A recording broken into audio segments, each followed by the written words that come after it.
Saya bersyukur sekali hari ini bisa kembali ke Jogja. Gedung ini adalah salah satu gedung yang pada waktu itu kita rasakan pada acara itu besar sekali. Masuk ruangan hari ini begitu dipenuhi PKS dan semangatnya, rasanya menjadi gedung yang sempit, gedung yang kecil. Karena semua di sini saya sampai ke depan jadi luar biasa. Insya Allah seperti dikatakan oleh Pak Bu tadi, gelora semangat ini menandakan ikhtiar yang menghasilkan insya Allah kemenangan bagi kita semua. Tadi pakai pantun, saya jawab pantun juga boleh ya? Boleh ya? Boleh ya. Jalan-jalan di kota Jogja, mampir makan gudeg pepaya. 2023 kita bekerja, 2024 PKS Jaya.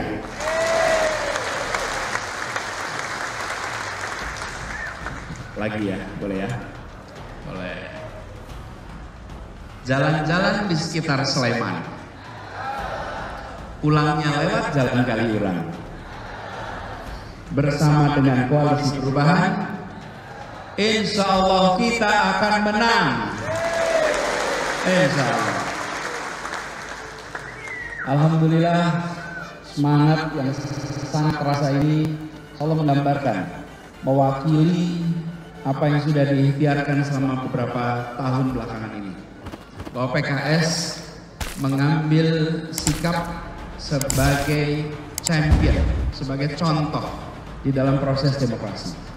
Ketika mengikuti proses pemilu, ada hasilnya, di situ ada yang berada di dalam pemerintahan dan ada yang berada di luar pemerintahan. Dua-duanya adalah pilar demokrasi. PKS mengambil rute yang konsisten. Ketika berada di rombongan yang tidak berada dalam pemerintahan, PKS menjalankan perannya di luar pemerintahan. Mungkin pada awalnya terasa seperti sendirian, tapi rakyat menilai, sejarah mencatat bahwa ini adalah partai penjaga demokrasi di Indonesia. Ada masa berada dalam pemerintahan, ada masa di luar pemerintahan. Dan ketika menengok panjangnya perjalanan 21 tahun. Kalau tadi Bapak Bu bilang 21 tahun itu usia yang sedang apa istilahnya? Asik-asiknya. 21 tahun. PKS harus memandang bahwa ini belum panjang usianya, masih panjang ke depan. Dan yang dilakukan bukan hanya memikirkan apa yang dikerjakan hari ini, tapi pikirkan apa rekam jejak yang akan muncul dari sebuah partai lintas waktu. Dan inilah yang kemudian bisa menjadi rujukan. Depannya nanti akan punya rekam jejak. Ketika dalam pemerintahan A, B, C, D, E yang dihasilkan, ketika di luar pemerintahan A, B, C, D yang dihasilkan. Ini adalah rekam jejak yang akan disajikan.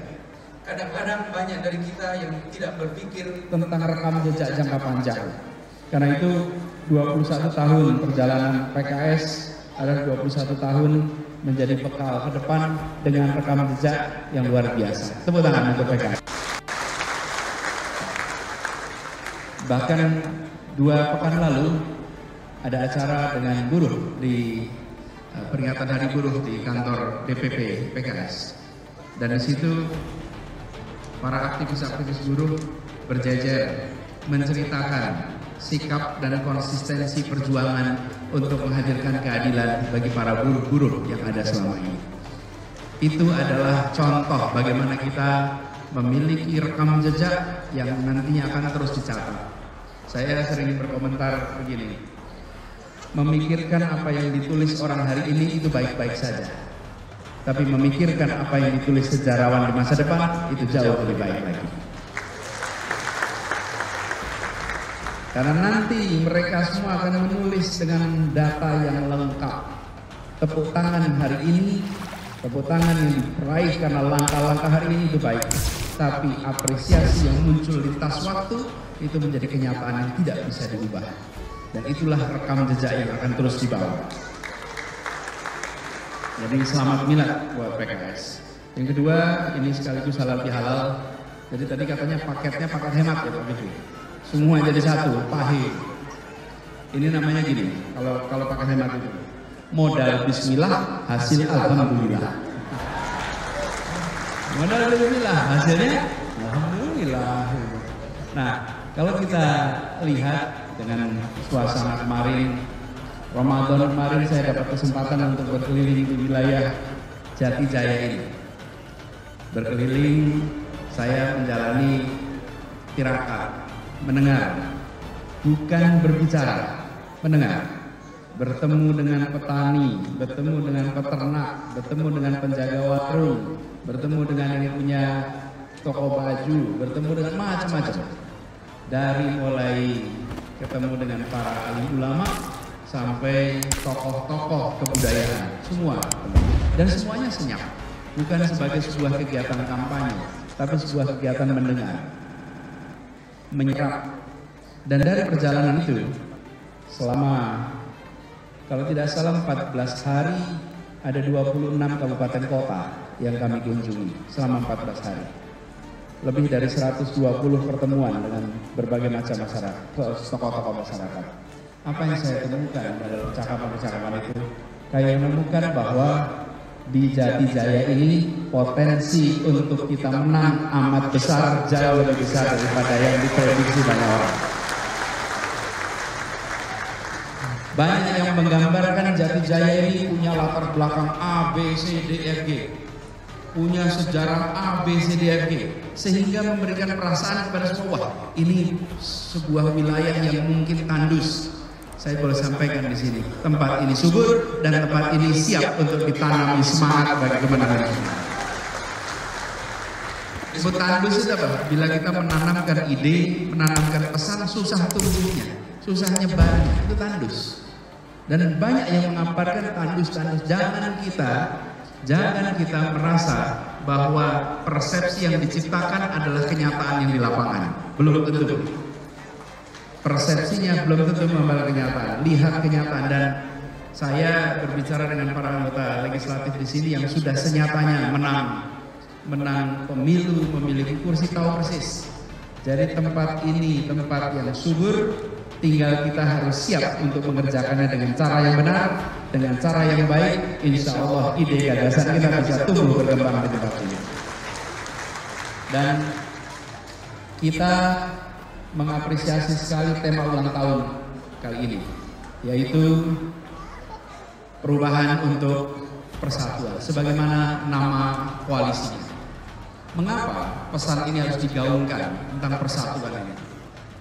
Karena kita menyadari bahwa bangsa ini amat beragam, dan kita menyadari bahwa ada yang sudah merasakan kesejahteraan, ada yang belum mendapatkannya. Ada yang sudah bisa bersekolah tinggi, ada yang belum bisa melakukan itu semua. Ini merupakan tantangan. Ketika kita bicara tentang persatuan, sulit sekali menghadirkan persatuan dalam ketimpangan. Sulit sekali menghadirkan persatuan dalam ketidakadilan. Karena itulah yang ingin kita hadirkan dan perjuangkan adalah keadilan, kesetaraan bagi semuanya. Keadilan, kesetaraan inilah yang menghasilkan rasa persatuan. Jadi ketika kita bicara perubahan, apa aspeknya? Menghadirkan keadilan. Nah kebetulan partainya namanya Partai Keadilan untuk bisa keadilan, Partai Keadilan. Jadi ini pesan bahwa dengan menghadirkan keadilan, insya Allah kita punya persatuan. Tidak mungkin kita bisa membawa bangsa ini dalam persatuan yang sesungguhnya apabila keadilan tidak serius diperjuangkan. Nah, untuk itulah kami berharap di dalam kita bergerak nanti fokus pada pesan yang kita ingin sampaikan, bukan fokus pada pesan yang mereka sampaikan. Jangan sampai kita berangkat kemana-mana dengan beban di pikiran kita merespon apa yang kita duga jadi pikiran mereka. Kita sering menemukan kita dilabeli A, B, C, D. Datang ke masyarakat, jangan bawa perasaan bahwa kita punya label A, B, C, D, E. Tidak ada label itu. Datang dengan keyakinan kami membawa misi. Ini misi kami, jelaskan. Dan bila kemudian di lapangan kita menemukan orang-orang yang menyampaikan, tetapi ada kabar begini Pak, ada kabar begitu Pak, maka saya titip, jangan dibantah. Misalnya, ini capres yang diusung oleh PKS dikasih label A, B, C, D, E, F, G. Misalnya, tidak bersahabat pada minoritas, menganut garis keras misalnya. Lalu apa yang perlu jawab? Jangan di counter Bapak Ibu. Oh tidak, dia bersahabat, jangan. Katakan saja pada yang mengungkapkan itu. Barangkali memang dia begitu ya. Diberikan ruang untuk itu dijadikan seakan-akan sesuatu yang benar. Barangkali dia begitu ya. Lalu kasih follow up pertanyaan. Ada contohnya tidak dia intoleran? Ada contohnya dia diskriminatif? Ya? Ada contohnya dia tidak bersahabat pada minoritas? Kalau yang ditanya itu diberikan pertanyaan seperti itu, saya bisa jamin dia tidak akan bisa memunculkan fakta atas pernyataan yang diungkapkan. Jadi bukan kita membantah, tapi biarlah yang bersangkutan menemukan jawabannya sendiri. Dan inilah juga yang kita kerjakan di Jakarta. Bapak Ibu sekalian, setelah selesai pilkada, saya tidak membantah apapun yang dikatakan. Kami hanya kerjakan, karena kami yakin pernyataan-pernyataan itu akan bisa dibatalkan dengan kenyataan. Pernyataan dibalas dengan pernyataan hanya menjadi debat berkepanjangan. Tapi kalau pernyataan ditangkis dengan kenyataan, dia akan bisa menguak fakta yang sebenarnya tersembunyi. Karena itulah, Bapak sekalian, dalam kita bergerak, jangan sampai kita terlalu memikirkan apa yang kita duga dipandang. Termasuk bagi PKS. Yang barangkali ada label-label pada PKS, A, B, C, D pada PKS. Letakkan itu di samping. Maju dengan ide, maju dengan gagasan, maju dengan rencana. Dengan begitu, maka kita akan bisa mendorong percakapan ini menjadi jauh lebih baik dan akan membawa masyarakat melihat kenyataan yang sesungguhnya. PR yang kita hadapi adalah tanggung jawab kita kepada umat, bahwa kita ingin PKS khususnya yang menjadi salah satu motor, artikulator bagi aspirasi umat mendapatkan porsi tempat yang lebih besar di dewan-dewan perwakilan kita di seluruh Indonesia. Itulah sebabnya kami melihat penting bagi semuanya untuk lebih positif. Jangan kita terlalu terbawa. Apalagi dalam kenyataan, saya ngobrol beberapa kali di tingkat masyarakat. Apa yang dipercakapan di sosmed dengan apa yang menjadi obrolan di masyarakat itu selisihnya jauh sekali. Gapnya jauh sekali. Nah, jangan sampai kita terbawa seakan-akan percakapan sosmed ini yang dirasakan umumnya di masyarakat. Dan kami melihat, sekalian, survei-survei yang dilakukan nih Pak Fikri tadi cerita, kita perlu fokuskan apa tema-tema, apa urusan-urusan yang dirasakan penting oleh masyarakat di Jawa Tengah, Jawa Timur, dan Jogja ini. Wilayah Jati Jaya ini apa sesungguhnya isu utamanya. Dan kalau kita bisa masuk dengan isu itu, membawa tawaran solusi, insya Allah di Jati Jaya kemenangan akan diantarkan untuk PKS. Saya memiliki keyakinan bahwa pemilih kita ini sudah terlatih untuk menghadapi berkali-kali pemilu. Walaupun di luar sana selalu ada berita-berita tentang penyimpangan dan lain-lain, tapi sesungguhnya porsi terbesar adalah tetap porsi orang yang memilih dengan apa yang dia yakini sebagai afiliasi, apa yang dia yakini sebagai misi, dan apa yang diyakini sebagai pesan-pesan. Walaupun ada cerita-cerita penyimpangan, selalu ada. Cuman kadang-kadang kita membicarakan problem daripada membicarakan yang bukan problem. Dan itu yang membuat semesta kita sering penuhi dengan berita-berita isinya problem. Tapi sesungguhnya kalau kita dorong tema-tema yang langsung menyentuh masyarakat dan dibawakan dengan kredibilitas, insya Allah itu akan bisa direspon dengan amat positif. Apalagi akhir-akhir ini kita menyaksikan bahwa ikhtiar untuk membawa perubahan sering mendapatkan tantangan. Tadi Pak Sekjen Beb Abu menceritakan bahwa tantangan yang dihadapi itu cukup besar. Tapi memang, Bapak sekalian, kalau kita mau berjalan menuju puncak, jalan itu mendaki. Tidak ada jalan ke puncak yang menurun. Kalau ada jalan ke puncak yang menurun, saya pengen lewat jalan itu. Tidak ada. Semua jalan menuju puncak pasti mendaki.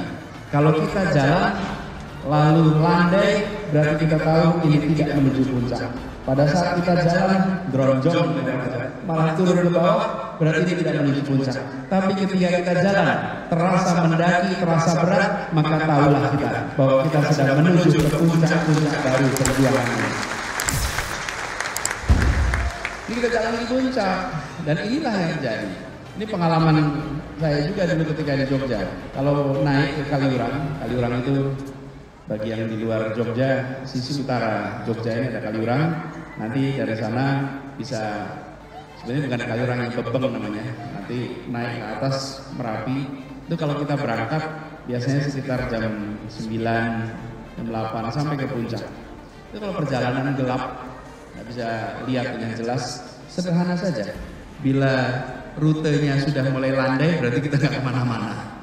Tapi kalau rutenya masih naik, masih berat, nah ini berarti kita menuju ke puncak. Semua orang yang pernah mendaki gunung pasti merasakan itu. Walaupun tidak terbaca rutenya seperti Google Map, tapi terasa arahnya naik, ini berarti menuju puncak. PKS dan kita semua sedang merasakan perjalanan yang berat, itu artinya kita sedang menuju ke puncak-puncak baru. Dan survei-survei patut untuk kita jadikan referensi. Tapi jangan itu menjadi demotivasi. Jangan itu menjadi yang membuat kita khawatir. Kami dulu ketika pilkada di Jakarta, Bu sekalian, tidak ada satupun survei yang pernah memenangkan kita. Nggak ada. Tidak ada. Bahkan di sebuah koran sangat terkenal, itu menempatkan kita jauh sekali di bawah. Kalahnya berlebihan. Sampai di ujung pun kita masih kalah. Jadi saya sering bilang, ini sebetulnya aspirasi masyarakat atau aspirasi penyelenggara survei ya? Ini yang mana nih kita? Nggak tahu. Hari ini juga kita menemukan itu. Bahkan ada yang tanya kemarin di sebuah wawancara, Pak Anies ini banyak jegal-jegal.